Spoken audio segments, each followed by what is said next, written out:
Jay, first things first, you guys have a really cool logo for the Inland Northwest Training Center. For sure.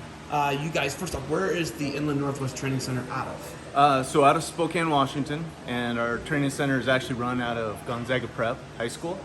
They, I think 5 years ago, through alumni, got investors and built a wrestling specific facility. So we have 4 full-size mats, and it's designated strictly for wrestling. It's a great. So there's facility. no Gonzaga Prep needs the wrestling room for the football game, or none of that. I think they might do a couple yoga classes in there during the day, but outside of that, the mats are always down, always cleaned, ready for practice. It's great. I've seen that facility. You got some roll-up doors. Yeah.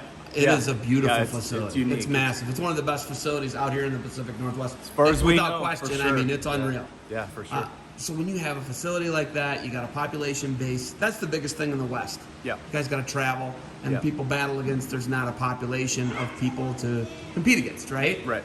You guys really don't Yeah. have that problem in Spokane, Washington. No, we're fortunate between North Idaho, a little bit Montana. We got Central Washington, some Oregon kids.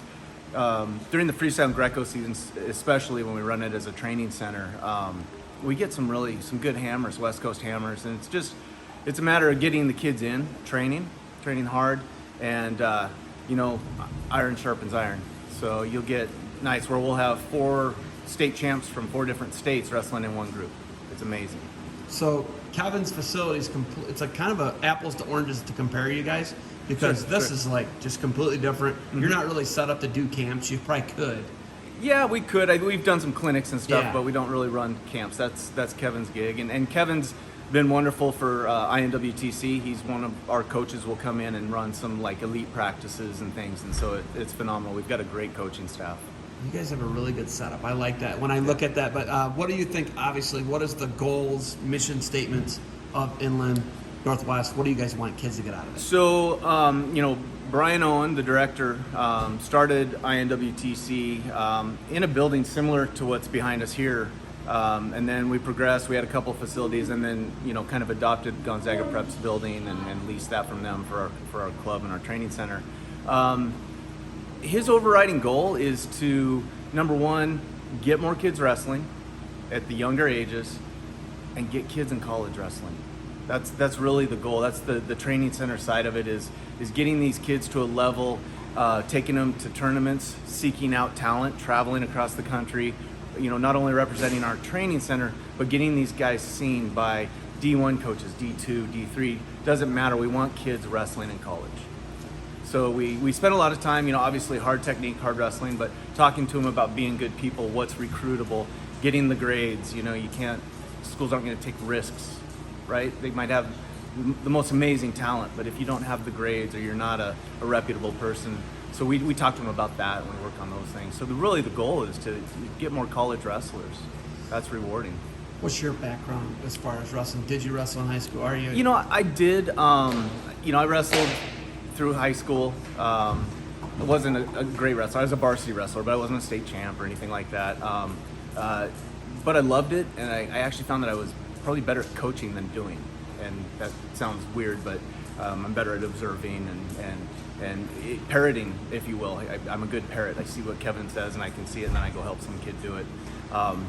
But I've got a degree in public relations and things, so on the business side and administrative side is probably more my role. And then obviously I have a son that at 4 years old took an interest in wrestling. We were coaching some junior programs and things, and so that's kept me involved.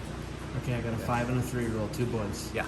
My biggest thing, and I'm always trying to pick dad's brains. Tommy Rollins is the big one. I'm always, whenever I have these interviews with Tommy Rollins, go watch all my interviews with Tommy Rollins. You'll get a lot out of those, actually. Yeah, for sure. I'll check them out.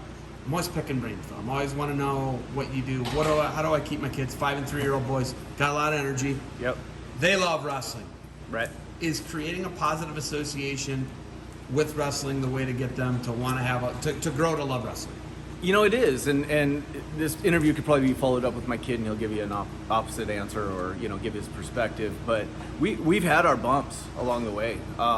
He loves wrestling. There's no doubt. He'll tell you, right away he loves wrestling. Both love wrestling. But we've had those challenges, dad wrestler, dad coach kind of thing. I don't coach my kid anymore.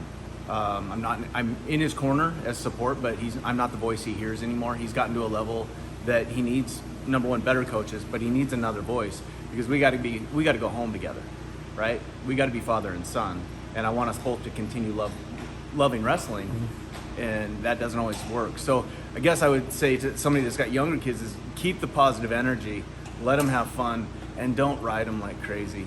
I mean, you've watched the NCAAs. When they're interviewing the guy that just won the NCAA championship, they don't ask what tournaments he won at 10 years old, 11 years old, right? They might talk about his high school career. So that was a lesson learned for me, Don't be so intense when your kid's 7, 8, 9 years old. That's my opinion. I can't tell anybody how to parent, but I made a lot of mistakes in that regard. And if I could do it over, I'd probably maybe be a little more hands-off with my own kid and just let him enjoy the process, help bring him up when he's down, and celebrate when he's up.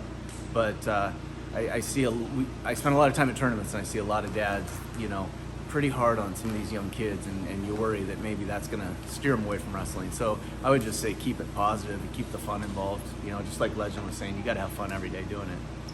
What grade is your son in? He'll be a freshman next year. So he's going into high school. Now it actually, when it really matters, when recruiting starts. Yep. So you're really going to find out. You're really going to do some learning lessons. Absolutely, and I'm excited for it. Excited for him. Okay, as far as what you guys, the big thing I'm seeing out here, I talk to these kids. Everybody thinks they're a D1 guy. Sure. Not everybody is necessarily a D1 guy. Absolutely. I just, from my perspective, I wrestled 120 Division I matches. Yep. And I was just above a 500 guy. Sure. I had it to do over again. Me personally, probably should have gone to a D2, Ashland, Finley, right. The schools in Ohio that are near me, Johnstown, one of those. Yep. I would have had a much better. Probably could have made the NCAAs a couple times, maybe snuck in and been All-American. Yeah. But I was a 500 D1 guy, just slightly above 500. Right. But I wouldn't change anything. I had my wife, I had my kids. She's a Kent State athlete. I was a Kent State athlete. So I wouldn't change any of that. Sure. What would you say to some of these kids that everybody thinks they're D1? Everybody says that D1, but when in reality they're NAI, they're D2, they're D3, they're JUCO guys. What would you say to those guys?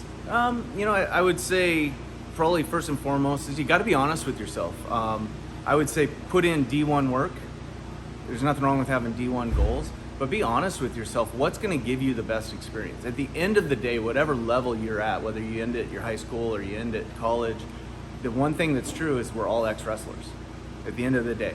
So what's going to give you the best experience? And in my opinion, what's going to give you the best education, right? You can look at the stats. To be a D1 athlete in any sport is incredibly difficult, and then to excel as a D1 athlete. So my son included. Everybody dreams of it. I don't know if he's D1 talent. I don't know if he's willing to put in D1 work, but I'd love to see him wrestle in college. And if that's at NAIA, then I'll be there with that sweatshirt on, cheering him on. And to me, wrestling especially, you'll find some of the toughest kids in the country at D2 and D3. I would love to see them wrestle more open tournaments because I think they could represent themselves pretty well. Okay, so I got in my face. I got to tell you this one. Yeah. I have a nephew who's 195, right? And I was like, "You're a D2 guy. You're a D2 guy. Right. You're a D2 guy."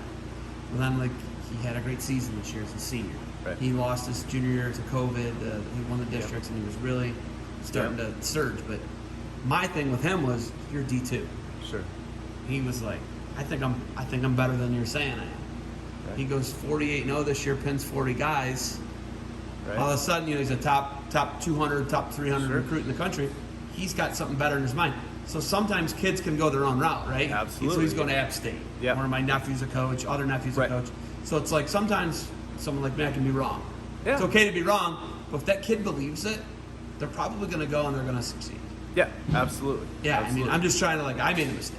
Yeah. Right? Well, and that's just it. I mean, you don't know what's inside these kids sometimes, right? So results may not come until their junior, senior year in high school, and all of a sudden you're like, wow, lucky to see that kid at NAIA level, and now he's a D1 All-American. Same can be flipped. You'll see kids that go D1 and can't make it through the program because they've never had that kind of work ethic, never had to be at that level. So, we can all be wrong, I'm glad I was. I'm not gonna lie. Absolutely, I'm okay with it. absolutely. I'll own that. Yeah. I'll own it. And I love him. I apologize. I didn't really apologize, but I'm like, hey, I'm proud of you. You're doing the right thing. Yeah, heck yeah. It's like awesome. So, all right. Anything else for me? Any other talk? Anything else you got for me? Any tournaments you guys run? Any clinics? You know, I'm sure we'll be having clinics this year now that we're out of COVID and we can get back in the facility and have a normal season. So I don't know who that will be. We've had Logan Stieber in the past, but I'm sure that Brian will round some people up and we'll do some clinics. And Brian was Boise State, right? Brian was Boise State wrestler. How many of them? Spokane resident. How many Owens are there? Don was. Oh my goodness! Don was actually Kevin's high school coach. Right. And So Don is Brian's uncle. Okay. Yes. So give me, just go ahead. If you can pop it off. I will do the kind of the top level. I don't know all the Owens. Tommy was at Southern Illinois. Yes, Tommy was coaching at Southern Illinois and then started the program at Averett. Okay. Small kind of private college, D3. Their dad, John Owen, is a Hall of Famer. Was the coach out at NIC. Actually, Kevin worked with John for a number of years. That's John. That's John. John and Don are brothers. John and Don are brothers, and then Okay. there's Mo, and I think there's one or two other brothers. They're all from Montana. It's a huge wrestling family. Just about every town you go to in Montana, there's an Owen coaching a high school program. Wow. Yeah. So Brian went to Boise though. He went to Boise State. He went to University High School in Spokane Valley. Was Tommy Minnesota? Tommy went to Minnesota and then transferred to Boise State when Brian went and had 1 year there, and then was I think an assistant coach for a while. Get those guys in front of me. Absolutely. Love talking to you though. Yeah. Brian just had his wife just had a baby. Brian, So, brand new son. Him. Probably not gonna be seeing him or hearing from him much then. Yeah. That's okay though. You gonna be at Fargo?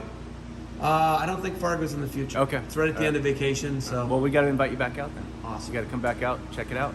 Anything else from you, Jay? That's it. Jay, thank you for the time. Keep grinding. Good luck to you guys moving forward, all right? Yep, appreciate it.